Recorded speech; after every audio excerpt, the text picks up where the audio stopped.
This is blasphemy. This is madness. This is Sparta!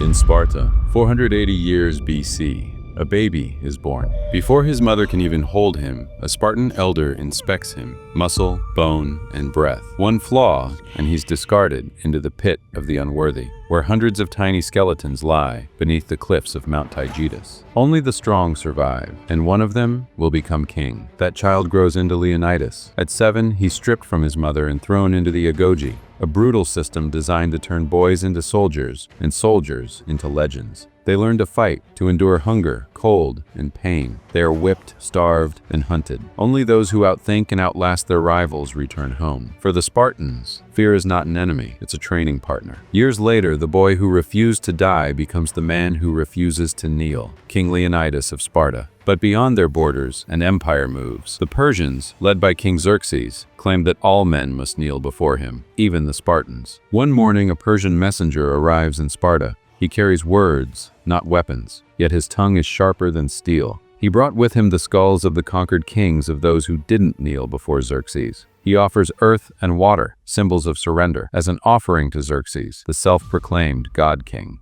Leonidas listens calmly, but when the envoy insults Queen Gorgo for daring to speak among men, the king steps forward. What makes this woman think she can speak among men? Because only Spartan women give birth to real men. His eyes burn like fire. The messenger warns him to choose his words carefully. Choose your next words carefully, Leonidas. They may be your last as king. Leonidas does. He points his sword at the messenger's chest. Madman.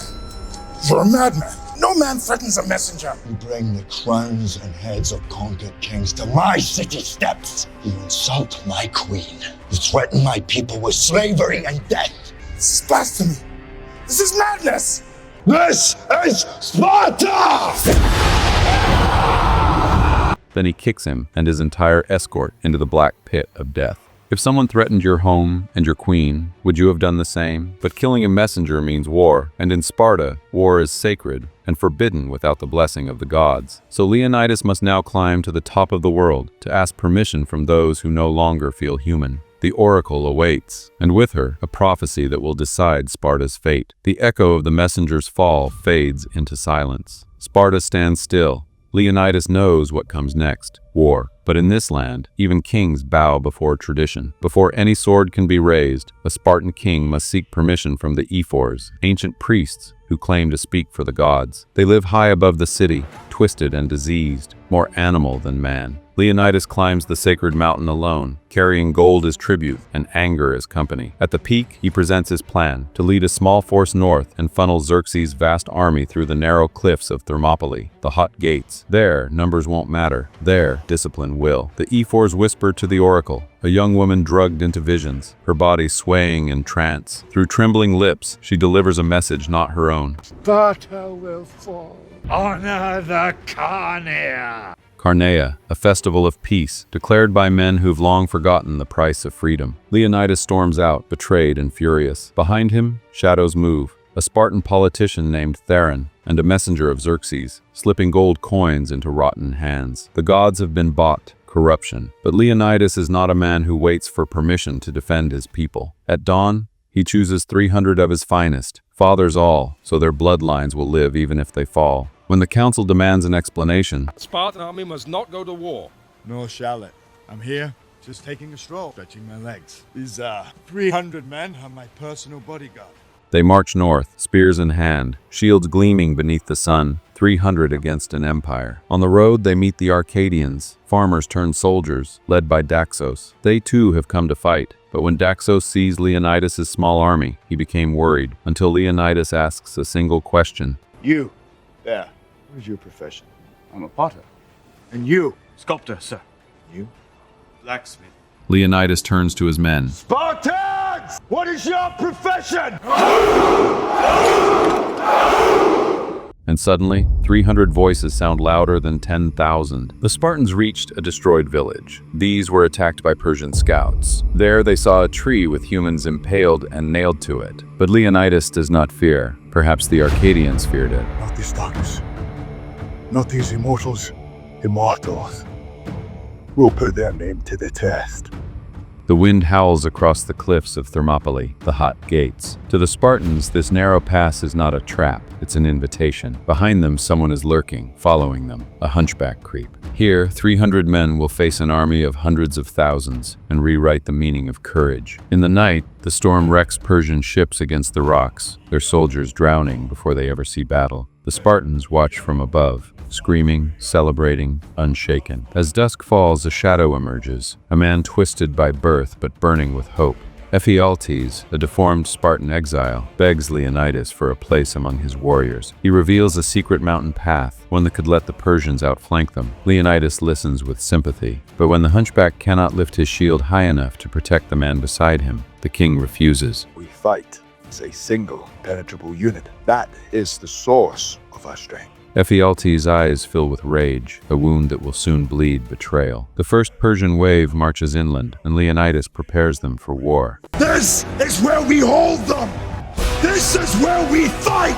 This is where they die! They form their wall of shields, shoulder to shoulder, shield to shield, an unbroken line of strength and discipline. Give them nothing, but take from them everything!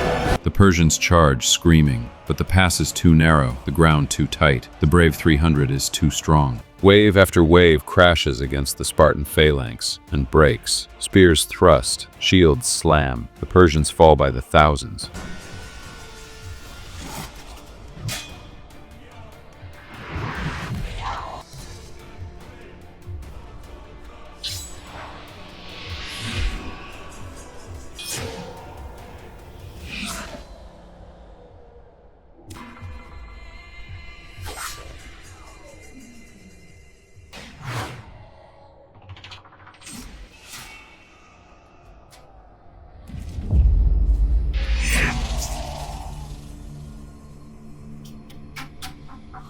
They look thirsty! Well, let's give them something to drink! To the cleanse! The brave 300 became victorious. When the dust clears, not a single Spartan has died. Sparta's ground itself drinks its enemy's blood. That day, the self-proclaimed god king visits Leonidas. Carried by his slaves, Xerxes towers over him, 7 feet tall, draped in gold and chains. He promises riches, power, and eternal life if Leonidas will only kneel. But the Spartan king doesn't kneel, not even to gods. The walls will know that free men stood against a tyrant, and before this battle was over, that even a god king can bleed. The Persian king is enraged and retreats. His arrogance hides a wound. For the first time in his reign, fear has entered his heart. The earth trembles under the march of Xerxes' elite, the best fighting force in all of Asia, the Immortals, masked, silent, and feared by all until now. When they meet the Spartans in the narrow pass, the legend of their invincibility dies within minutes. A giant mutant is unleashed. The fight was epic. Axes fly, spears clash, shields smashed. Leonidas put their names to the test. They failed. That night, the Spartan warriors celebrate. The next morning, monsters and beasts are unleashed. War elephants, chain mutants, beasts from distant lands, all of them defeated. Nobody can stand toe-to-toe with the brave 300 Spartans. Leonidas and his men stand firm and put them down. Xerxes rages and puts his anger towards his generals. He executes them. At Thermopylae, the Persians march once more. War rhinos charge. Powder bombs were thrown. But even surrounded, the Spartans hold their ground. Among them, a young warrior, the general's son, fights with reckless fire. He kills a dozen Persians, but from the smoke swiftly a blade takes his head. The general screams his name, charging forward, cutting down enemies through tears and rage. Night falls, the fires burn low, and for the first time the laughter fades. No songs are sung. Leonidas senses it, the silence before the storm, and the whisper of treachery. In the Persian camp, a shadow kneels before a god. Ephialtes, the man rejected by Sparta, crawls at the feet of Xerxes. Gold glitters in his hands. He speaks of a hidden path through the mountains, a way for the Persians to surround the 300 from behind. In return, he asks for what he's always been denied: wealth, women, and the chance to wear armor. Xerxes accepts, with a smile colder than marble. The hunchback bows, sealing Sparta's fate. Back at the hot gates, Leonidas watches the horizon as thunder echoes across the sea. He knows the Persians will come again, stronger, angrier, and now, from both sides. Still, he doesn't flinch.